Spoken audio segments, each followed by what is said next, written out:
Welcome back to Nyabohanse Teacher. Today is a fine day that we want to learn very important strategies that can help learners pass in an English exam. And we are going to learn around 8 reasons why learners fail in an English test or an English exam. And I believe that if you learn these reasons, or if you watch this video up to the end, you'll know what to avoid so that you don't fail an English test. We have, the first reason that I will talk about, it is the most important, is key. People fail so much because of lack of revision strategies. Understanding the structure of the paper is very important. However much you have the content and the knowledge of the paper, you may still fail the exam. So you must understand the structure. For example, in our country, for example in English, in senior school, we have English paper 1, 2, and 3, so that as you are revising, you know which paper you are revising for. Or if you have bulk, so many areas to revise, you can subdivide the areas in different sections. You can say that today I want to talk about paper 1 English, paper 2 English, or paper 3 English. Or you can decide that today I want to talk about grammar. I want to revise grammar. I want to revise oral skills. I want to talk about poetry, or I want to talk about literature or set texts. Or today I want to talk about compositions. Then that will be a very good strategy for revising. If you lack good revision strategy, it can make you fail terribly in the exam. As you are preparing for an exam, you need to understand the structure of the paper that you're going to do. So without knowing the structure of the paper, you can fail terribly. You will find yourself scratching your hair, and you may end up becoming bald-headed. The second reason that can make many learners fail exam is lack of foundation in grammar. Foundation is key. That is, as you are preparing for an exam, we expect that you have learned so many rules of grammar or syntax. You are acquainted with the structure of sentences. You have the knowledge of subject-verb agreements. You have the knowledge of word classes. You have the knowledge of all rules, even rules of forming forming nouns. So if you've not studied, you've not attended a class, you've not read, you do not have any foundation in grammar, if you face a question that requires you to have prior knowledge or background knowledge in grammar, then you're going to fail terribly. For example, you may find a question saying, neither the learner nor the teachers dash eating. The choices can be are eating or is eating. Without the knowledge of subject-verb agreement, you'll fail terribly. You will understand that there is a rule that would say that the verb will always take the form of the subject closer to it in terms of number and person. So when we talk about number and person, then that one means the number that means in plural, whether it's plural or singular. When you talk about person, that will mean the first, the second, or the third person. So that one is very key. You must have the foundation of grammar to pass an English test. It is very key. So if you have a foundation, you can easily pass the test. No one is limited in failing. You'll pass the test. Thirdly, I'm going to move very fast so that we cover all the areas, so that by the end of the video you benefit fully. If you're preparing today for an exam, ensure that you watch the video up to the end. I promise you that you're going to pass your exams. Okay, so as I was saying, I am promising you that if you watch this video up to the end, you're going to pass your exams. The next strategy is having limited vocabulary. limited vocabulary. Where do you store your vocabulary? The vocabulary stock is normally stored in your brain, where you can interpret when you're given a passage. For example, you're supposed to interpret maybe the meaning of words, or you're told to give the synonyms or antonyms of words. If you are limited, you have limited vocabularies, you cannot comprehend the meaning of those words. Some words may have very difficult vocabulary that if you have limited vocabulary, you will fail. Not that you did not revise, it's just that you don't have enough vocabulary for you to interpret fully an English exam or any language exam. So the more the vocabulary, the better. So we shall learn later on what can make you understand or have more vocabularies. The more the vocabularies we have said, the better. You'll find if you have a wide range of vocabularies, then you will answer any difficult question. We're together. So the more vocabularies, the easier for you to comprehend any passage or comprehension passage. You know, in English test, I believe when we are learning a language, there are around 4 skills that is normally tested: listening, speaking, writing, and even reading. It can be tested. So the more the vocabularies you have, the better. So if you have limited vocabulary, you will fail terribly. So you have to strain, you have to work and learn every day new words. You can look up words that you don't understand from the dictionary. You can read so many texts, you know. You can read magazines. You'll find so many vocabularies. In fact, you'll understand them if you go through the dictionary. You see how they have been used in a sentence. They are parts of speech. If you don't understand really the meaning, you can ask from your instructors, or you can ask anyone that knows the language. You can decide to ask me. I'm a YouTuber. You can text, you can comment and ask Mwalimu, what does this mean? Otherwise, that is key. Have big number of vocabulary. The next thing that can make students fail in an English test is poor reading habits. Poor reading habits. If you fail to read and revise for an exam, you will fail. Inconsistency. You are preparing for an exam, and for example, you're going to do English paper 1, or you're going to do English paper 2, or English paper 3. You have jumbled up notes. You don't have enough reading materials. You just go to an exam, you really fail because of your poor reading habits. You have to plan on how to read. You can even make a timetable and purpose to read according to the timetable. You will know the right time to read a particular part of the paper. If you want to read composition, know the correct time. You know, the reading habits will make you pass. The correct or the best reading habits will make you the best student. So you must read correctly how it is supposed to be read. The posture, the sitting posture should be good. You should find an environment that is without distraction. You know, you must clear your mind. You don't have stress. You must be enthusiastic about the language. You know, you must be ready.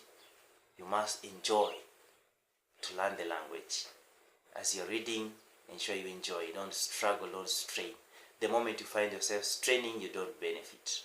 So poor reading habits make students fail terribly in exam. Plan well. Write a timetable that this is the time I want to read, in the morning, in the afternoon, or in the evening. Like when I was a student, reading in the morning was very, very instrumental.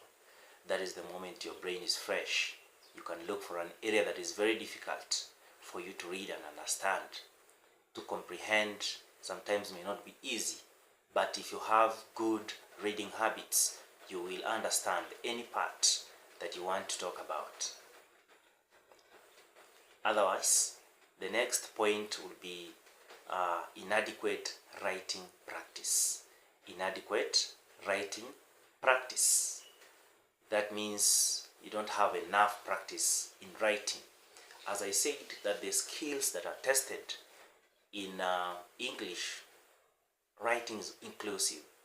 Apart from reading, listening and speaking, writing is very important. It's not very easy for you to do an English test without being tested on writing, especially in composition writing. You know, the more some students or teachers of English may not get enough time to give you assignments on writing, mark your writings. It's very taxing. So students will not think out of the box and write out of class time. You know, do more practice. It will make them to fail to understand the flow of ideas, the structure. They will not practice in the writing. Plot. You know, composition writing, the plot is very important. The flow, coherence, the introduction, the end, the rising action, the climax, the falling action, resolution. So your story, you must practice on writing. How you begin a story, how you make the story interesting. What will you do to make sure the person reading your story is glued to your composition? That is very important, very key. Is your composition flowing? Does it have a flow? Is the sentence structure good? Does it follow the SVO, subject, verb, object? Is it in active voice? Is it in passive voice? Though we encourage students to use their sentences in active voice so that your composition may become easy to follow. Are you using the correct vocabularies? Are you using the correct proverbs, idioms, and many other ways? Are you ending your composition well? Do you use styles? Are you making it beautiful, interesting? So the more you practice in writing, the better your composition become. You may be tested in many areas, even functional writing. You can be taught to write a letter, an application letter, or any other area, or minute writing. So you can do practice even if your teacher is not giving you the assignment. You can write on your own accord and then look for him to mark for you. The students that always practice writing, you will always become the best student, maybe in English. In fact, some of them may become writers and authors, prolific authors like Chinua Achebe and other authors that we know. You know, as they say, practice makes perfect. Keep on writing. You can scribble anything. Arrange your writings in the correct paragraphs. The length is very key. Coherence. Handwriting. Is your handwriting clear? You know, it's language has a lot of things. You must practice. So if you don't practice, you'll fail. Another very important reason why students fail is misinterpreting questions, especially in literature. Those that are doing literature questions, essay questions, they are told to write an essay question about a particular literature book. So you misinterpret because you have, remember the second reason, you have limited vocabularies. You can't interpret questions. The moment you misinterpret a question, you will fail. Especially in literature, because we have two types of understanding. A literature text is supposed to be understood in two ways. There is always the surface meaning and the deeper meaning. So if you are not literature oriented, you may just understand the surface meaning, but not the deeper meaning. Normally, the surface meaning will give you a hint on the deeper meaning. For example, a proverb. You can be given a proverb, you're supposed to tell us what it means. An example, a bird in hand is worth two in the bush. So the surface meaning is whatever you have in your hand. The surface meaning will mean that the bird that you have, the one bird that you have in your hand is better than the one that you don't have that is in the bush. That is the surface meaning, literal meaning. But if you go to the deeper meaning, then you'll have to use your IQ to interpret that statement. Maybe you're told to use that proverb to write a composition. So that to interpret that will require you to think deeply like a literature student. So in my understanding would be that whatever you have is better than what you don't have. So people will have different interpretations. If you can't interpret correctly, you are bound to fail. So ensure you interpret the question correctly. Take your time, don't be in a rush. Students that are very funny, they'll want to finish the test very early so that they can be seen heroes or the best students, not knowing that they may be rushing and they have not interpreted their questions correctly. In fact, teachers are very clever. A teacher may set a question for students that are in a hurry using just a keyword. So if you're in a hurry, you find yourself, you're failed. Take your time, understand the question clearly. There are some questions that if you don't answer A correctly, you'll fail B. So you must take your time, interpret the questions. The exam language is tricky. Students just go to the notes, read without understanding. So the exam language is different. It's not like the normal exam.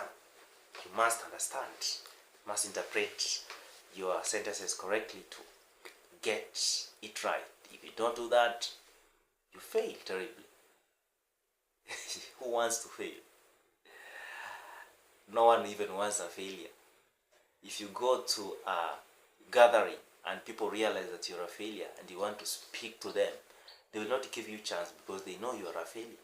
But if you are a winner, you are the best. For example, you're the best student, you're the best author, you're the best teacher, you're the best singer, you're a star. Everybody wants to listen to you. So no one wants to fail. Work. Do your best. Follow the tips from professionals. So it is very key, very important to interpret the questions correctly. The other tip is fear or lack of confidence. Fear is an enemy, it's the greatest enemy. There are many ways to conquer fear. Before doing an exam, who can tell me one? I would say, if you prepare adequately, you will reduce fear. You'll have more confidence to face the exam. You'll go there knowingly that you are prepared adequately. But if you go to an exam and you have not prepared, you will become afraid. You will start cheating, start looking for assistance, start copying. That is when now you begin failing.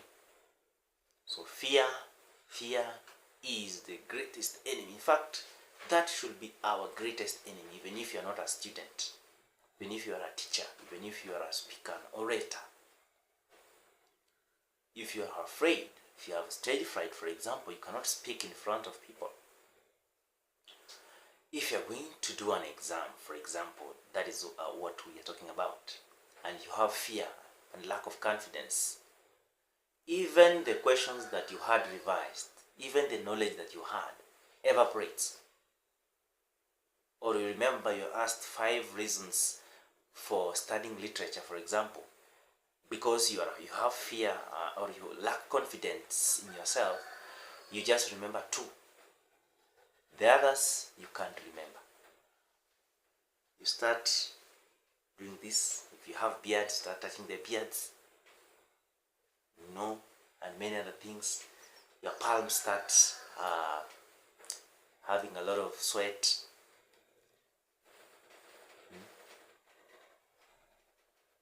Your heart beats very fast. When you see an invigilator, you can become so miserable. Exams are supposed to be enjoyed.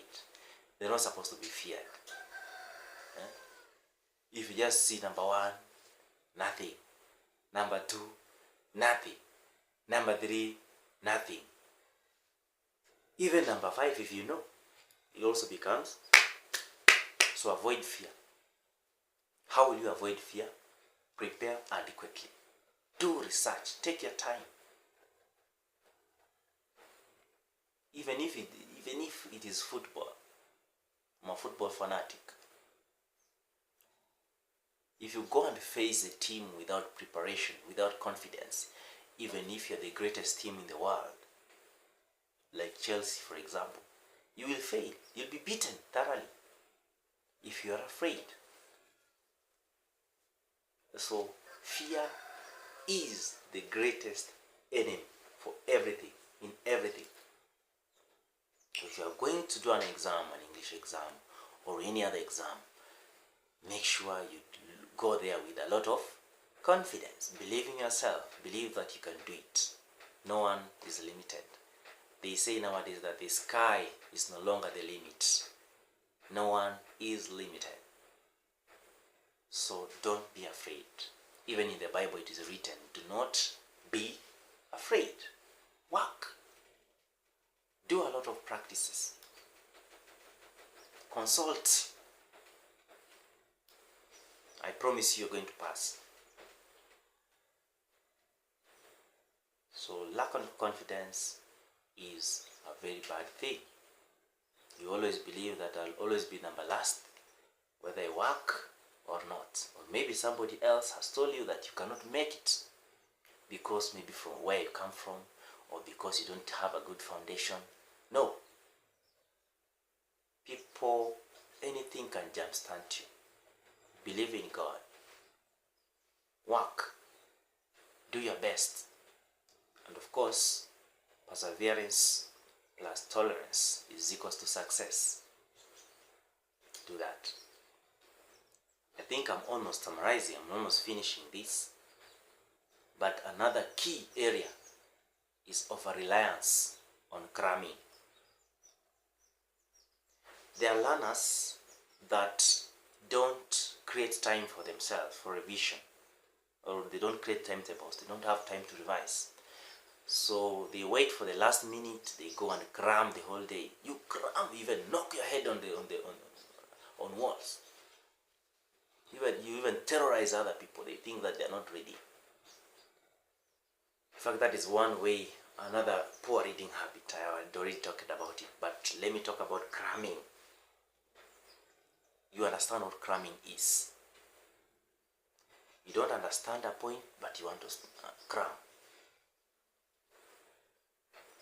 10 reasons why we study literature. For education, for entertainment. You cram while doing this. You cram while doing that. You go to the exam. Importance of reading literature. Do this one, the points are not there. Why do you fail? Because trainers, professionals, teachers are very intelligent. They know that there are students that are cramming, so they will set application questions. After understanding or after cramming, will you be able to apply your knowledge to answer the questions? So you must, if you want to pass a language or you want to pass any test, you must understand. Because if you cram and somebody twists a bit, my friend, you will fail. So those ones that are cramming, even if it's an essay, you must understand. So that you use your own words, so that if a teacher or an instructor has set an exam that requires your application, then you have to understand the concepts instructed in class. The output is very important. So if you understand, even if a teacher has twisted a question, you will pass to the flying colors, as they say. So avoid cramming. Understand. Make sure you understand what you're talking about.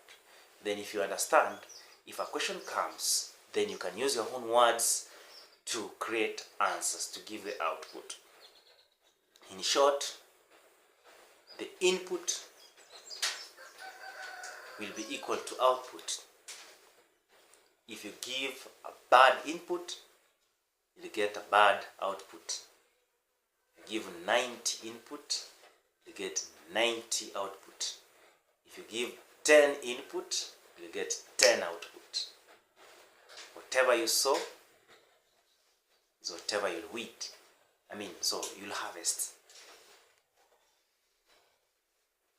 So I wish all the best to learners that are striving to make it in their education life. I wish all the best to teachers that are striving to succeed or to prepare their candidates to pass in exams, especially in English and Swahili or any other subject. I wish you all the best to those learners that are striving to learn English. I have some people that are trying to say that they are trying to learn English, they are interested in learning English, they don't know English. I welcome you very much. If you find that this video is very educative and very instrumental to you, remember to like, give positive feedback, comment, and also those ones that have not subscribed, remember to subscribe to this channel, Nyabohanse Teacher, and let us continue learning. We are learning from each other. If you have a burning question, you can comment. If you want to support me, you can also comment and advise me where possible. Thank you very much. I am Nyabohanse Teacher again. These tips are very important. In our next video, we are going to see more instrumental tutorials that are going to help you in uplifting your language. Otherwise, for now, that is what I had. I hope that you have enjoyed the video and you have watched up to the end. Let us meet next time. Goodbye. Much love, much greetings to my people from all over the world, from people from Nigeria, Ghana, Kenya, India, and many other parts, Jamaica. Welcome so much. We are going to learn together. Goodbye. Thank you very much.